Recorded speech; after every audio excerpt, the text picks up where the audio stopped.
Welcome to the Take Up Space Summit. This is a gathering of amazing women leaders who embody the principles of feminine wisdom.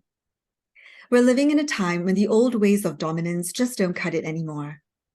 It's time for us to step up and lead with empathy, collaboration, and mutual support.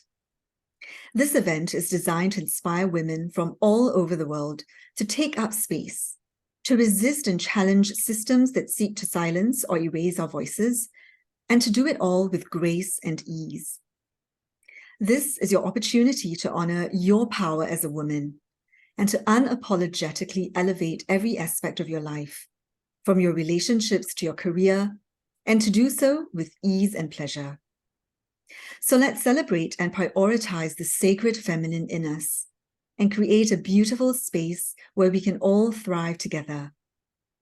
I'm your host for this event, Irene Chong, and today I'm excited to present Anna Clint, who will be sharing more on how to create space so that you can fully take up space. Anna works with women all over the globe to heal their painful 3D past in order to create lives they really love. An expert in psycho-spiritual energetic healing, she uses state-of-the-art energy healing tools, transformational listening and coaching, and spiritual teaching to guide clients out of confusion, self-doubt, and perfectionism, and into a life of grace, ease, connection, and purpose. Anna, what I love about your work is that you have such a powerful message to share with women all over the world. And the message may seem simple, but it's absolutely profound. It's a message that, as women, we think we know, but we don't quite practice. Especially for high-achieving, driven women, we often have a strong inner critic and a perfectionist streak that withholds compassion and love for ourselves. We find it easy to give love to others, but we don't allow ourselves to receive. And this is why I love your message, which puts self-love at the front and center of your work. The idea that loving yourself is a choice is in truth a radical step for a lot of women. So with all that said, I'd like to start our time together on a personal note by asking you a question that I ask every speaker. From your bio, I can already tell that you have quite a story to share. And my question is this: what was the greatest challenge in your life when it came to taking up space for yourself versus overdoing and overcaring for others? And how did you overcome this? Thank you so much for having me, Irene. And it's a powerful question, and it's an evolving question because this is such a journey for me and for all of us. Boy, you can see, like, I'm a little bit bold. Haven't always had, brightly colored hair, but I have, from the outside looking in, it would appear that I have been taking up space in that kind of a way that we're aspiring to, in your message that you so beautifully shared at the opening. But the reality is that I spent most of my life people pleasing and in codependent behaviors and overdoing, overgiving, overcaring for everything and everyone around me except myself. And when I turned 40, I was supposedly just about making it in my art career as a public artist and installation artist. And everything, instead of blossoming and expanding, imploded and contracted because what was happening in my internal space was a lot of self-loathing and self-criticism and definitely compare and despair and not enoughness. And what it was doing was taking a massive toll on my physical health that I didn't want to look at. The signs were all there, but I was in total denial. And the year I turned 40, when I should have been on the verge of making it, having this wonderful art opportunity come to fruition, getting a really wonderful art grant in the city of San Francisco in the US, all the opposite happened. My body started breaking down. My outlook was getting worse and worse and worse. And it was a total collapse. And I thought that it was a physical crisis because it was my adrenals and my hormones and all of these things that happen to women in their 40s. But what it really was a spiritual crisis.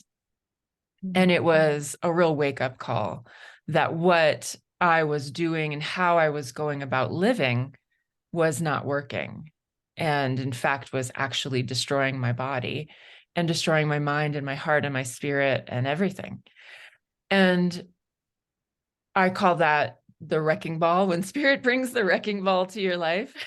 And you have to pay attention because the signs were there for so long, care more for yourself. And of course, we're all told, like, you have to put your own oxygen mask on first, and you have to take care of yourself first. But yet very few of us, at least here in the West, have been shown how to do that in their early childhood relationships with their caregivers, their parents and teachers and grandparents and whoever is in their lives. We don't learn easily how to love and care for ourselves in a really kind of divine, sacred way. And so that was really the start of my journey at age 40. Was, okay, it's really clear this isn't working anymore. And it's really clear that I haven't been loving myself at all. And what does that look like? And it was so foreign. I mean, it was like trying, to do something you've never ever done before.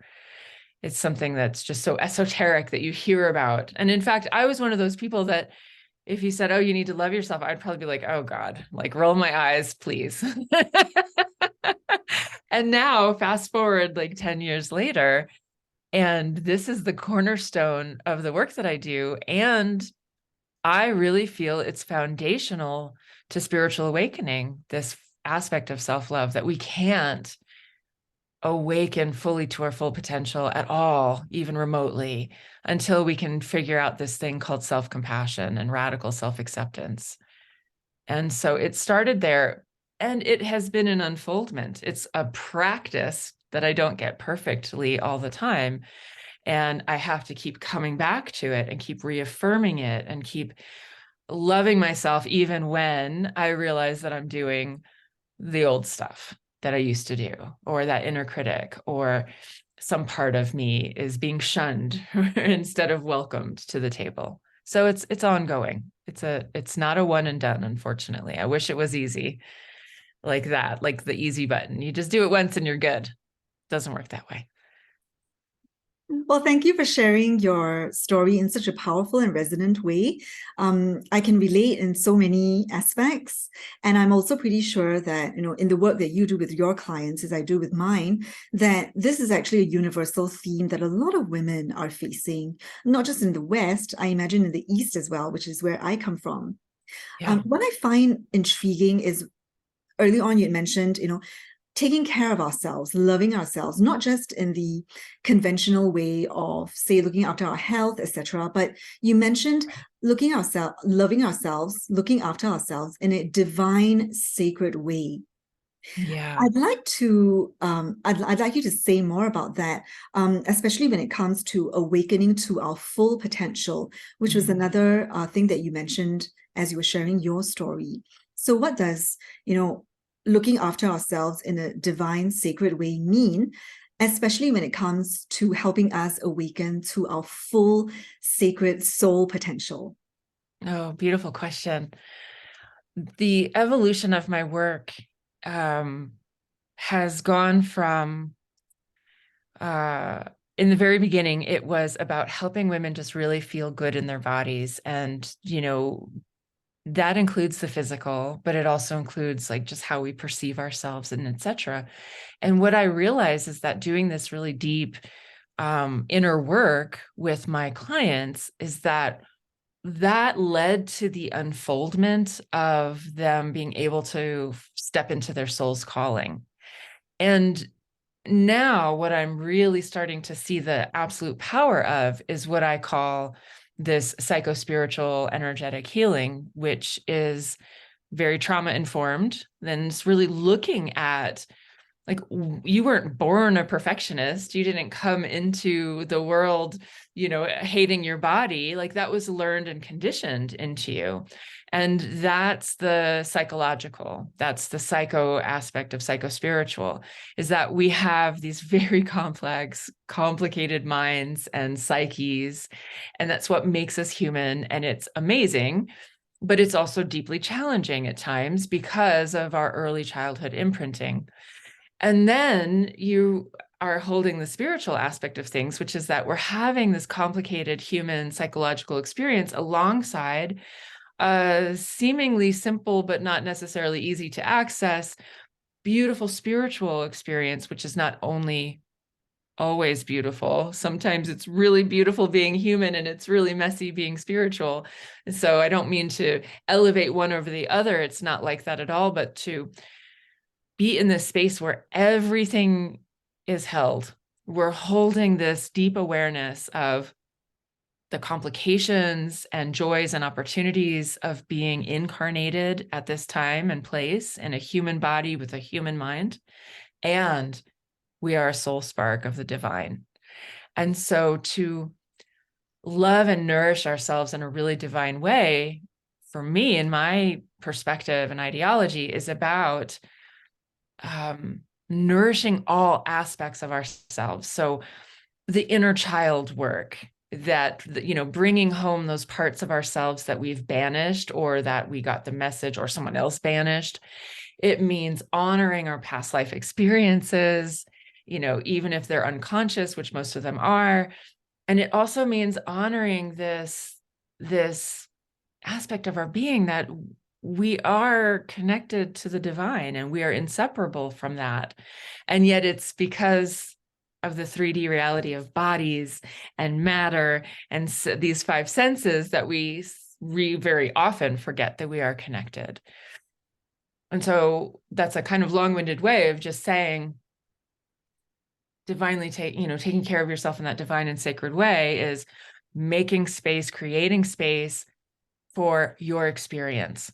Whether you're having this transcendental, spiritual, sublime experience in the moment where you're just like, everything is one, or you're like, oh my God, I'm in a fetal position because X, Y, and Z happened and I'm so triggered right now. And so not making that bad because transcendent, sublime is good. We're not doing that. We're saying we are capable of this really full range of experience while we are incarnate. And what does that mean to love ourselves through all of it? I hope that answers that.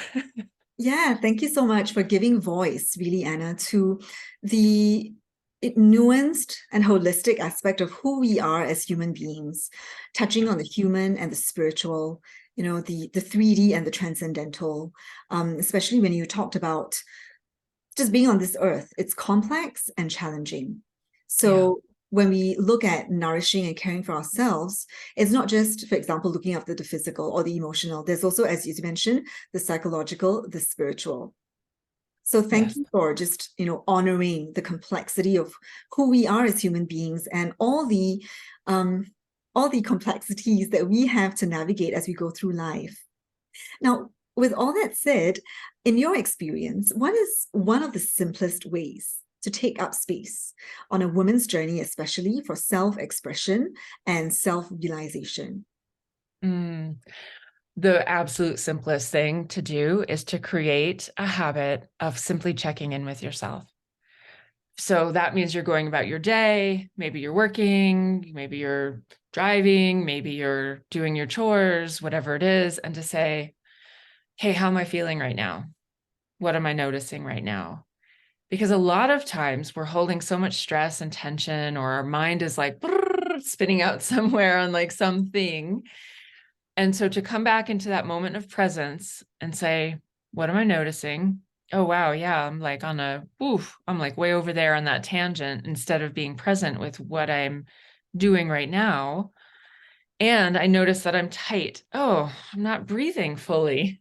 Oh, I'm actually really thirsty. Or, gosh, I need to go take a pee break, or whatever the thing is. It's like checking in with the body on a more regular basis. That was something that I never, ever did before.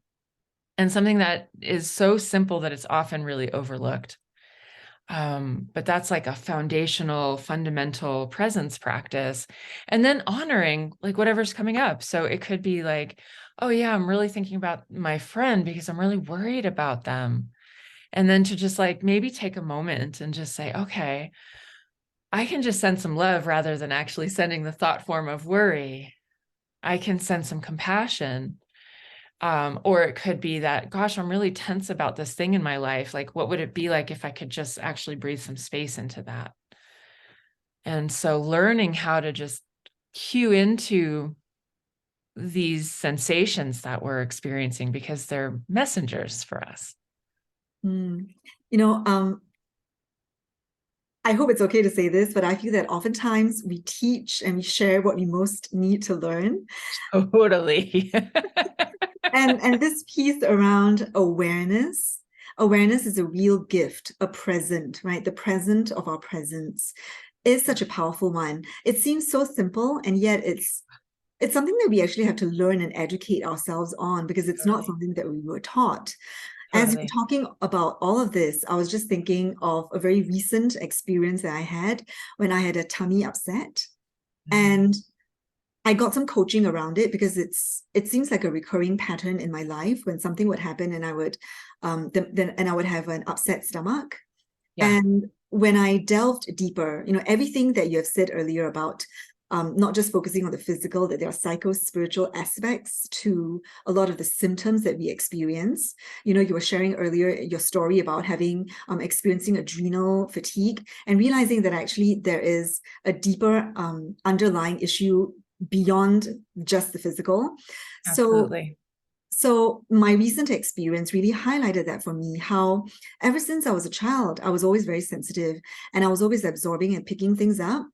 But somehow, in order to survive, to cope, to fit in and belong, I would swallow it all and try and stomach it all Yep. down. Just swallow it down and try and digest it. And I realized that, it's been decades of undigested and unprocessed emotions that were now coming to the surface to be looked at. And that it's a Right. real gift to myself Absolutely. just to give Yeah. myself space and say, let's spend some time instead of popping a pill to get rid of the physical symptoms, but to Right. really give myself the container for healing, Mhm. for growth, so that I can expand more fully into the authentic version of me that I want to become. You got it. It's powerful. Yeah. Yeah, really well said and really good illustration of that. Um, and yeah, it's like I sense that probably you're attracting a lot of people who are really sensitive and who have and I am really sensitive also in that idea that we have been, as part of our coping strategy, just we've been conditioned to try to swallow it back or somehow sweep it under the rug or smooth things out. As a sensitive ones, we could always tell like, ooh, this person is a little activated. Maybe we can, try to fix them or fix the situation so that everything can be calm. And yeah, it really ends up manifesting in our bodies quite often. And Mm. then and and then if not in our bodies or potentially in our bodies and then in our relationships with people. So yeah. Yeah, and this is why I really like the topic that you've chosen, because before we can fully take up space in our authentic being, we first have to create space for ourselves. And Yes. as you so eloquently put it, so often, so much of the time, we prefer to smooth over to be the peacemaker, and we look after other people instead of looking inwards at ourselves and meeting our own needs first. Yes. So, on that note, I'd like to help the viewers learn more about what you do to help women create this space for themselves. And earlier on, you had mentioned psycho-spiritual energetic healing. I'm really curious to learn more about this. And also, can you share with us, why is it such a powerful healing tool, especially for sensitive women? Yeah. So one of the ways that I like to think about psychospiritual energetic healing is that it is making space for everything to be present and to be allowed and accepted. And so that's whether that's a physical feeling in our body, a stomach ache, whether that's adrenal fatigue, whether it's obsessive thinking, mind spinning, or whether it's anxiety or an issue in a relationship or a thought pattern that just whatever it is, making space to essentially, like, what we want to do is be able to create this, I call it the sacred altar of at your heart. Like, if you could lay something down at the sacred altar of your heart, you can bring love to it, right? To make sacred is to sacrifice. And so can I sacrifice this obsessive thought form that makes me feel really crappy about myself, right? Can I lay that at the altar of my heart? And so it's making space for all aspects of our experience, whether it's a spiritual experience, a physical, an emotional, mental, psychological.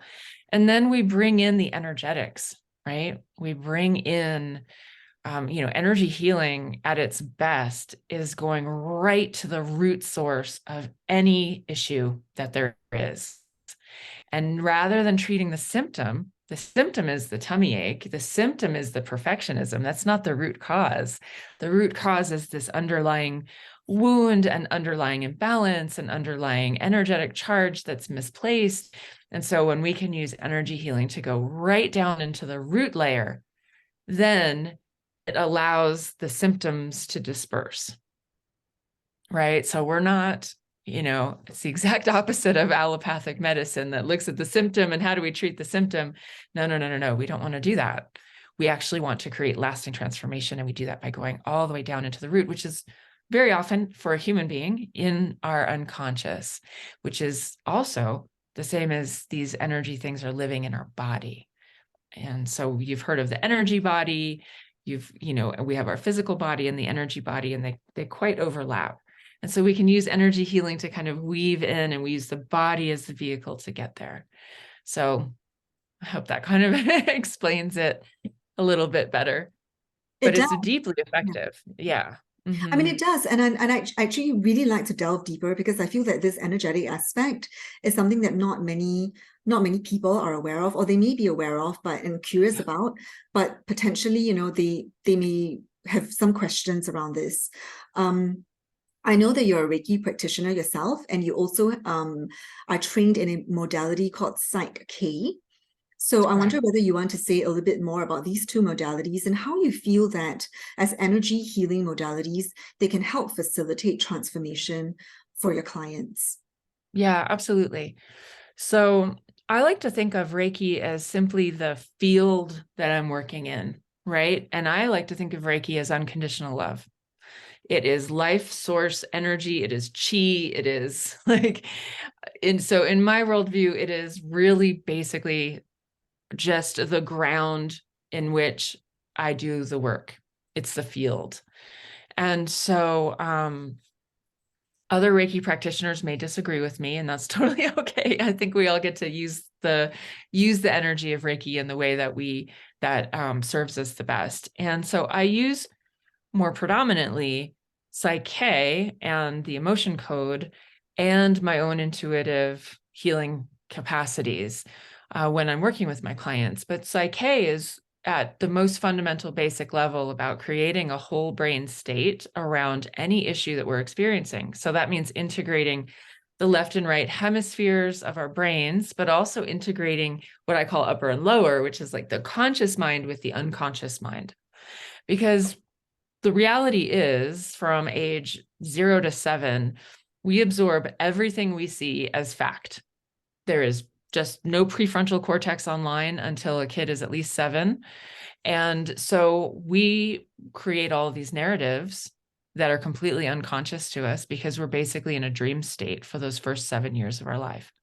Psyche allows us to go in and, using muscle testing, which I do remotely with my clients, we can test and get a strong or a weak response to whether or not there is a block to you loving yourself, for instance. And we can reprogram that very quickly and easily and effectively with Psyche. And I love using emotion code with that because The next aspect of this is that we have all gone through life and experienced things that left an emotional charge. A lot of those are in childhood when we don't have the central nervous system to process all of the things that happen to us. Even if our parenting was deeply good enough, there's always something that comes up that we couldn't process because we just didn't have the actual brain capacity, much less, if we didn't have parents who were attuned to us or who were sensitive themselves or all of these things, then it gets very complicated. We also inherit trapped emotions from our ancestors. And I have also found through doing the work for so many years that we are carrying trapped emotions from past lifetimes. And so we can use emotion code to just go in and very quickly figure out what emotion is trapped, where, when, what the details were, if that's relevant to you to know, and your higher self guides the process. And you can go in and boop, release things again very quickly and very easily. And these two modalities together are really working at a lot of the brain wiring and brain patterning. And they're also looking at stuck emotional energies.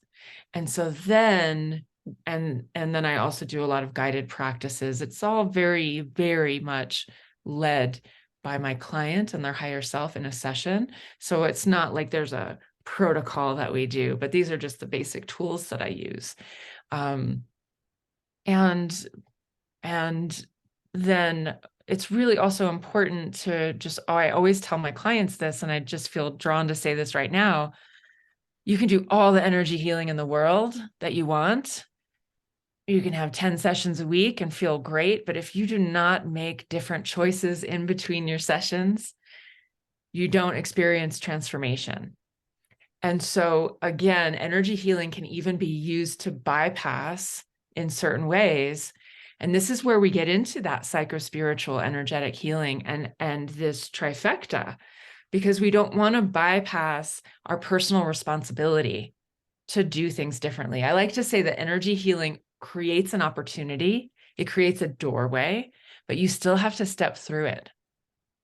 Now, can it be transformational and, can it make you feel different? Yes. And you still have to do the deep inner psychological work of saying, is how I'm being right now who I want to be?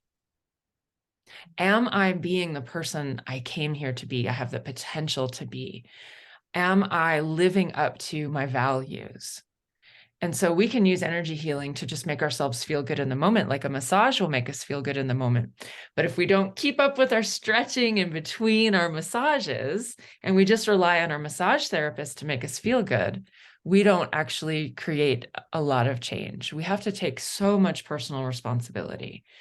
And I think that's a lot of the psychological aspect of the work. Well, you know what? Everything that you've just said, and I know that, you're based in the US and I'm based in Asia, and we're continents apart, but a lot of what you're saying is really basically my language as well, because I do energy healing. I also do coaching, and a lot of what you're saying resonates because, again, I find that in trying out different modalities, they may address very well one aspect of the human psyche or the human energetic body, but they don't offer that holistic overview of what is really needed. There's a lot that's said about, the head, heart, and the hand, and aligning all three. So the head, early on you were talking about the neurobiology or the neuroscience of integrating the hemispheres, of making sure that, the reptilian or the instinctual part of us is also aligned with the prefrontal cortex, right? The upper and the lower regions of the brain. All of that is so important to understand. And then there's the heart.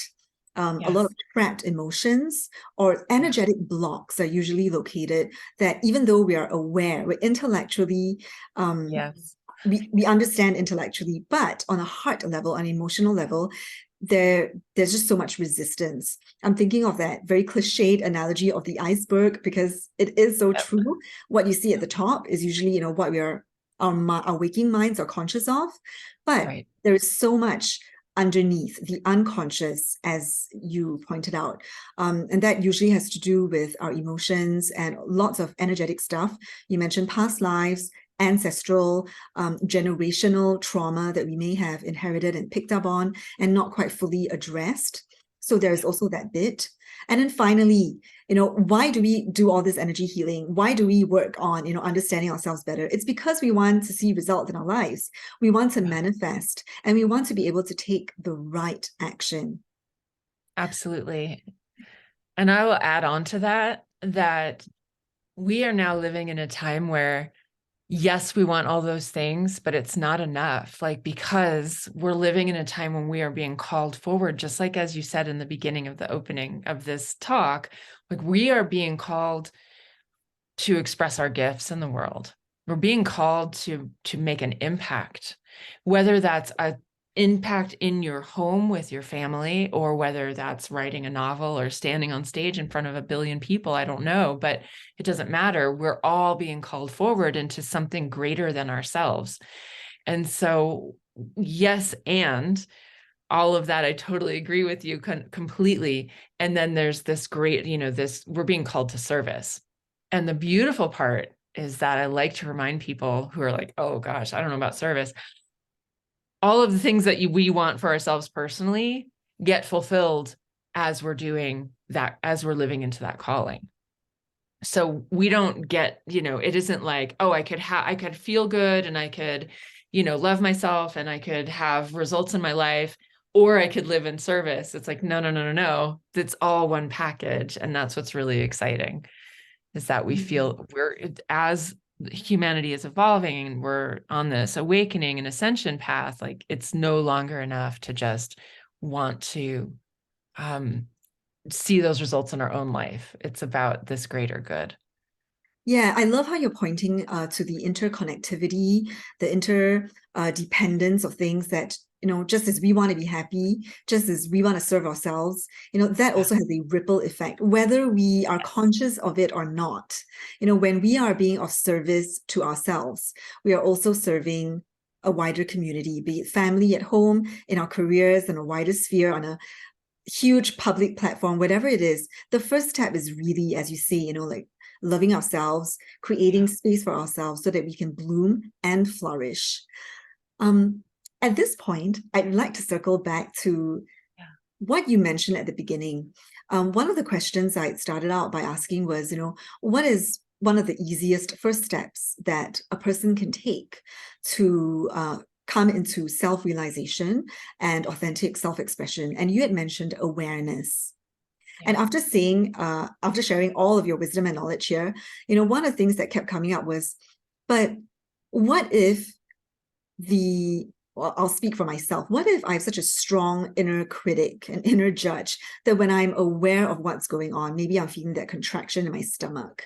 I know that for years, I would just beat myself up for being weak or, being unhealthy.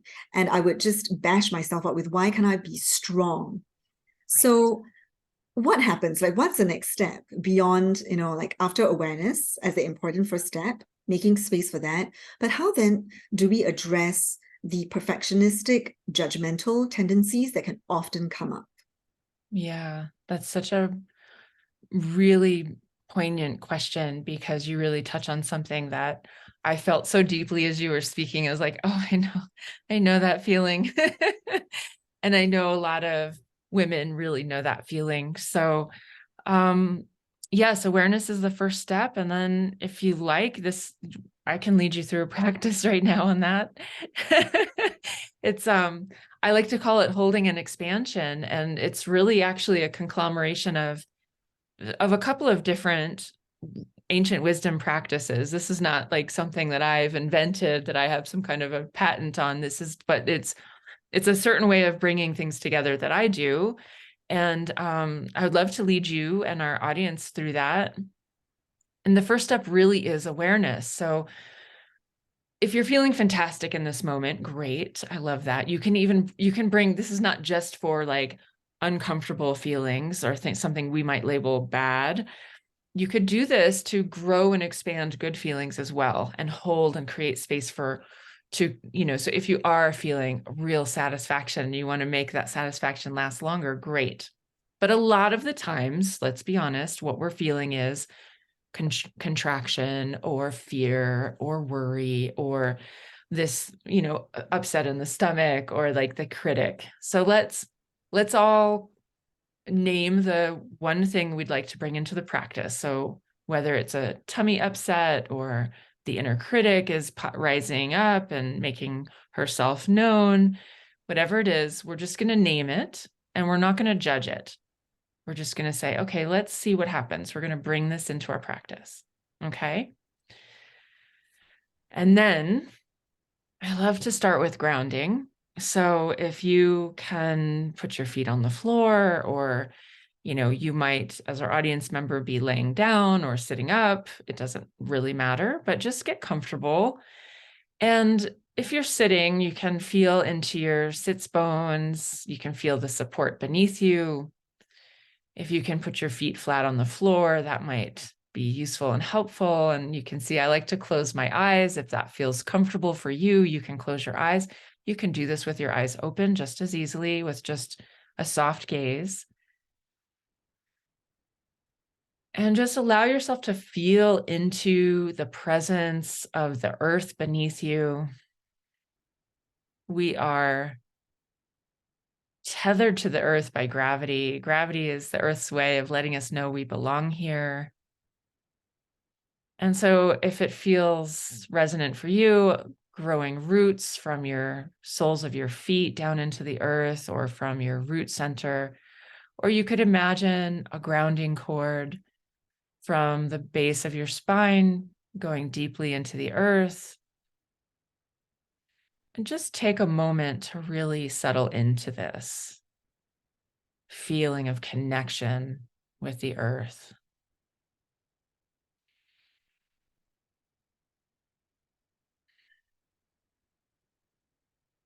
Just, if you can imagine trying to tug away and you can't even tug away because you're held so lovingly by Mother Earth. And then the next step is really based on heart math practices. And Heart Math is this wonderful organization that has been studying the wisdom of the human heart for more than 3 decades and really bridging science and metaphysics to understand the power of the heart. And so the next step is to simply focus your attention on the area of your heart. Just imagine your breath moving in and out of your chest or heart center, breathing a little slower and deeper than usual, and finding an easy rhythm that's comfortable for you.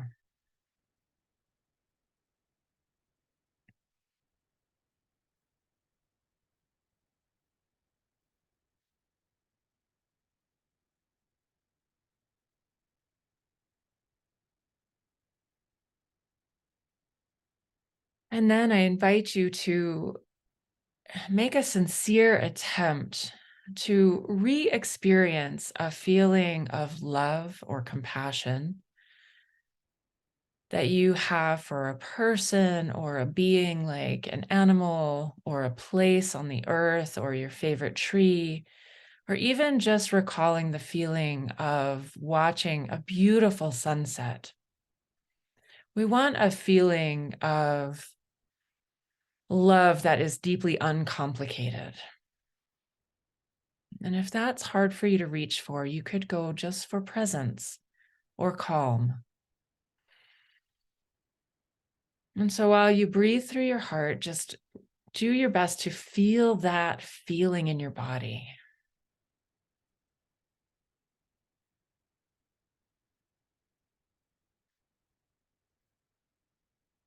What you're doing is you're coming into coherence between your brain and your heart.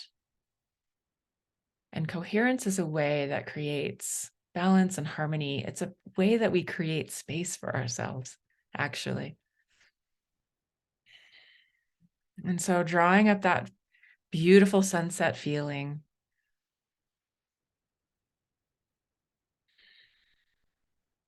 come back to the original upset or the original issue you want to bring into practice. So bring that forth, whether it is a tummy upset feeling or your inner critic, a feeling of not good enoughness or perfectionism, or maybe a thought pattern on endless repeat that is driving you a little bit nuts. Bring it into your awareness. Oh, there it is. There's that stomach ache, that perfectionism, that inner critic. I've worked so much on this, and there it is again. What's wrong with me? How come I can't fix this? Whatever's coming up for you, just allow it to come up. And the idea is that you're not trying to change it. You're not trying to fix it. You're just allowing it to take up space. You're not trying to push it away. And ooh, yeah, it doesn't really feel comfortable, does it? So tune into the signals your body is sending you. That's the next step. So you might feel it in your tummy or in your jaw or in your hands or in your heart or anywhere. You could feel it in your big toe. Just allow it to take up space there. We're not trying to change anything. We're not trying to make anything wrong or bad or judge anything.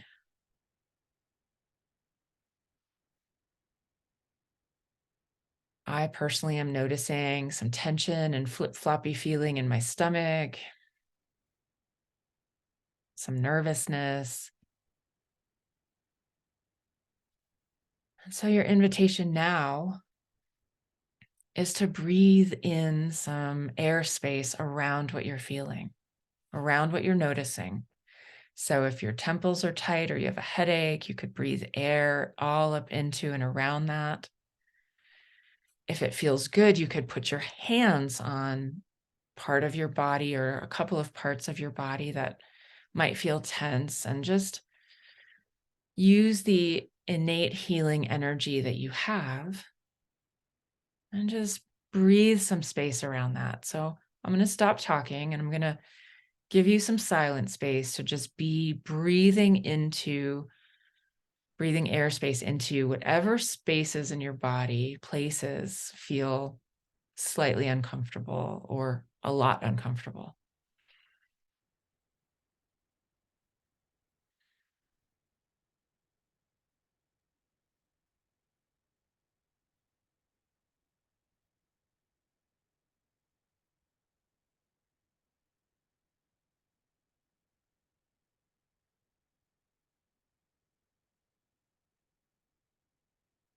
And so you might notice that the feeling gets stronger and more intense, in which case make more space for it.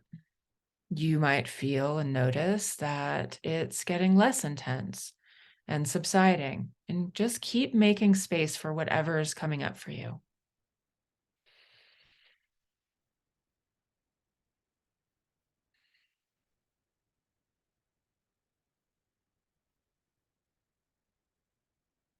Keep breathing through your heart space into any place that feels like it's calling for that space to be made.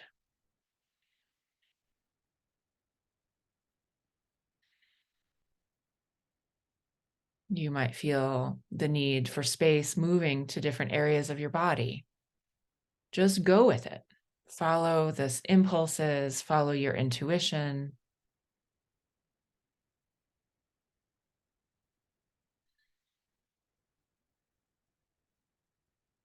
And the idea is to stay with this practice until you feel some sense of ease and calm greater than what you started with. Ideally, you can get to a place of such ease and calm that it's barely noticeable, if noticeable at all, but you might take several rounds to get there, and that's okay. We're really good at reinvigorating our attention with our mind. So if that happens, that's okay. Just come back to the practice.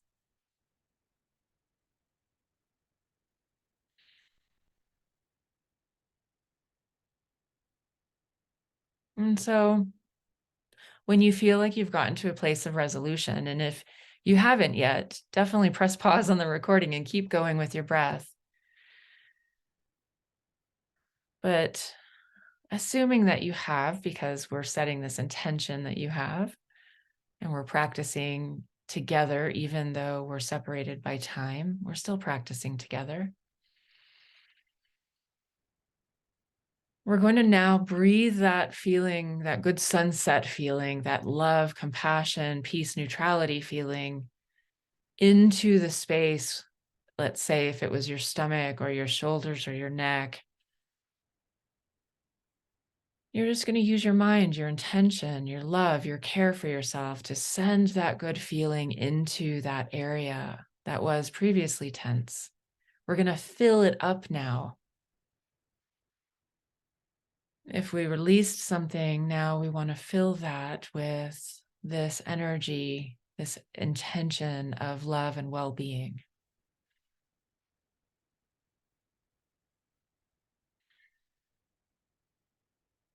And that's a fun little practice to imagine a sunset in your tummy or in your jaw, or romping with your favorite animal, or holding hands with your best friend. What does it feel like to put that feeling into a part of your energy body?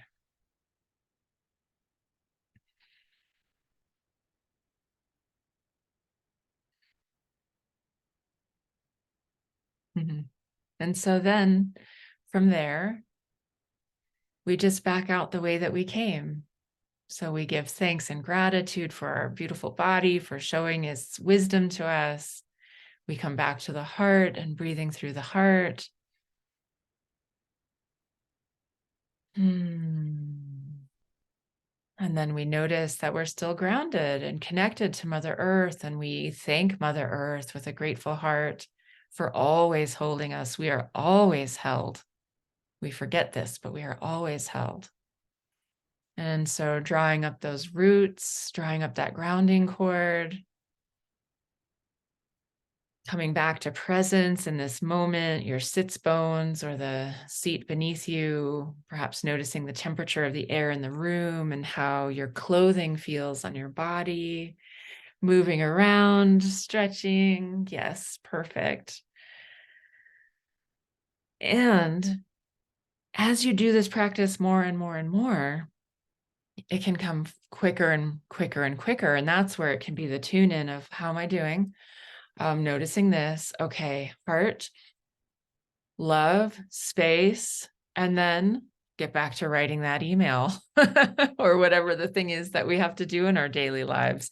Since we can't, it doesn't feel like we can take, 10 minutes 20 times a day to do something like this. It's true. So when I've been going through a recent massive upset in my life, and so just every single night as I'm laying in bed, a hand on my heart, a hand on my belly, doing this practice, holding, breathing in, loving myself, reminding myself that I'm here, I'm held by Mother Earth.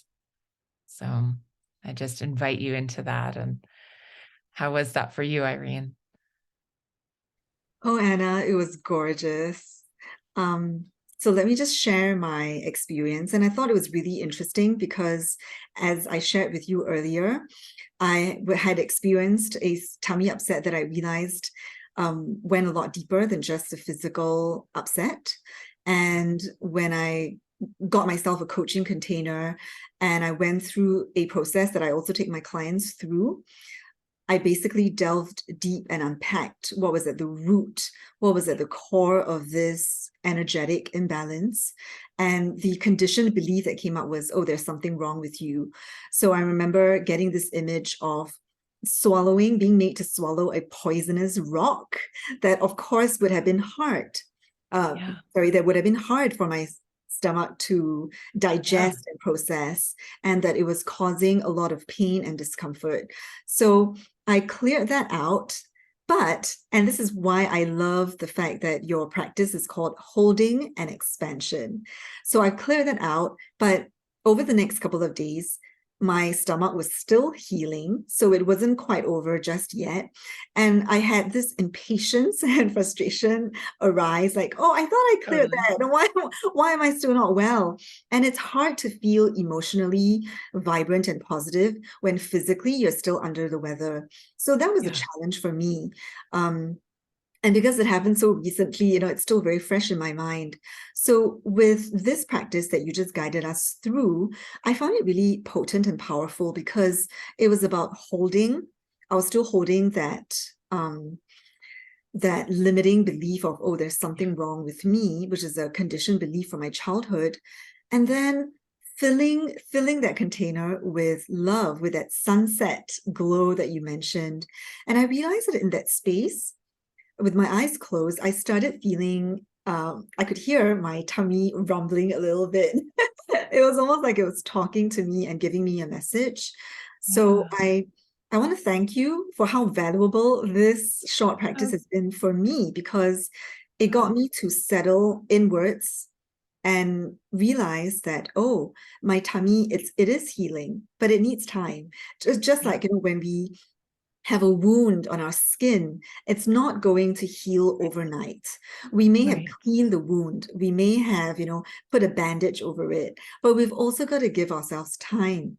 Yeah. When you mentioned, this is how we create space for ourselves, I was like, oh yeah, that's a really good reminder for me as well. So Yeah. what a beautiful practice, Anna. Thank you for Oh, guiding you're us so through that. welcome.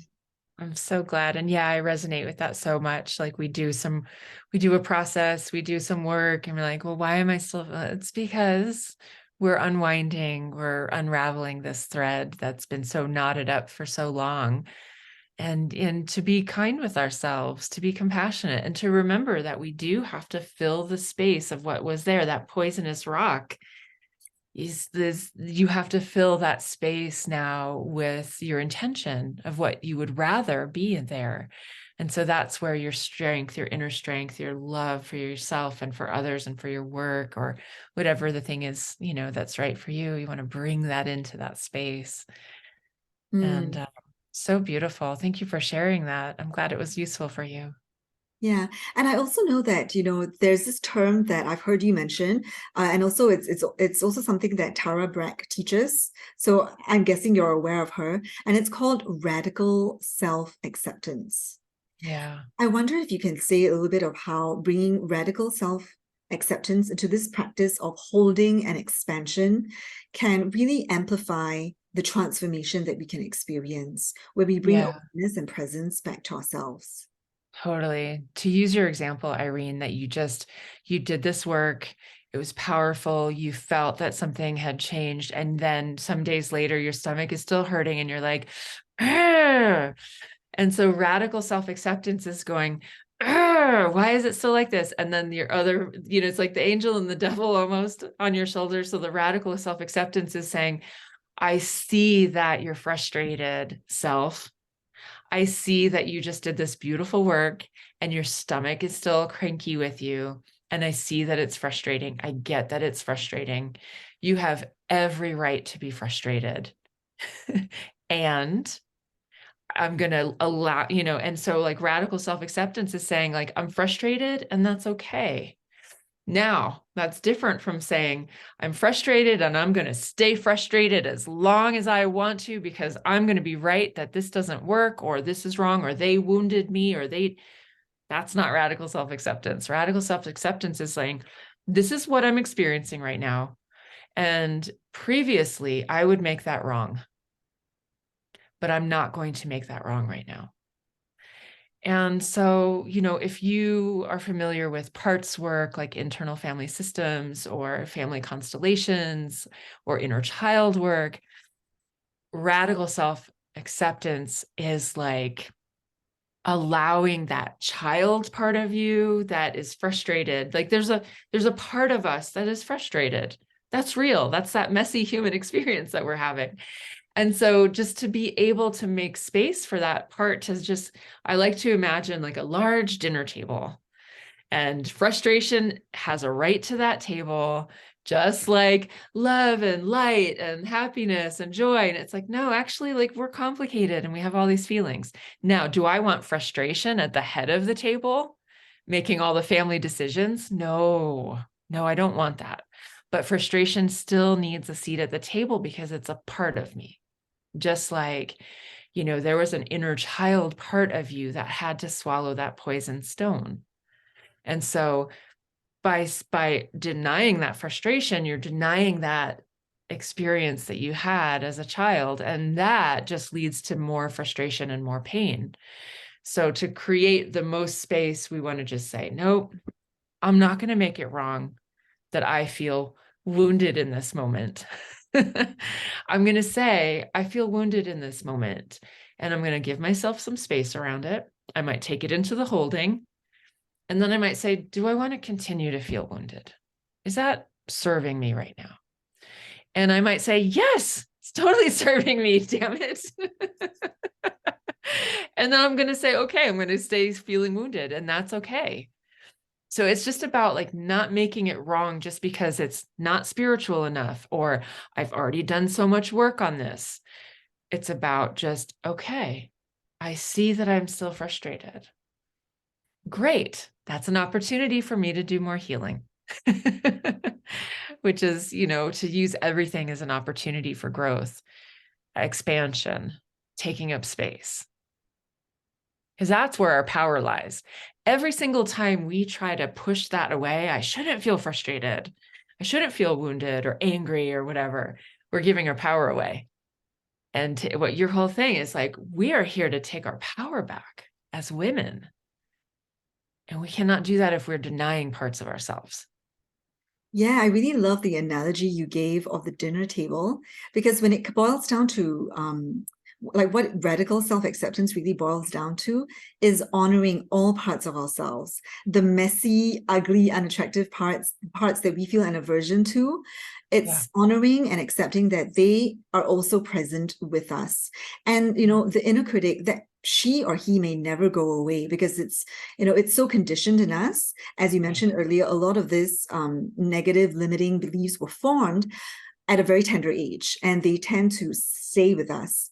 But this practice of radical self-acceptance that then leads into self-love, that creates such a transformational shift in our perspective that we can then come from an empowered place and make a choice from there and say to ourselves, okay, I recognize that this part of me is present, it's here. I honor and accept this part of me, but who do I really want at the front seat of the table? Yeah. Maybe not that part, maybe another part of me that can hold a larger capacity for the challenges that I'm facing right now, that can be more skillful in coping and handling some of the complexities of life that I am going through or experiencing at this moment. So I love how you've managed to just bring everything back so beautifully. And guiding us through a beautiful practice as well. Yeah. One thing that's kind of dropping in right now about this dinner table is that women are so conditioned also to minimize and dim our own light. So when we think about frustration at the table, what also is potentially sitting at our table, or what I think you're inviting us with your work with this beautiful summit and experience here, you're inviting us to bring those, to bring our light to the table in a way, because so many of us have been taught to dim our light, to not take up space. And so to remember that, yes, frustration has a seat at the table, sadness has a seat at the table, but so does your unique gift.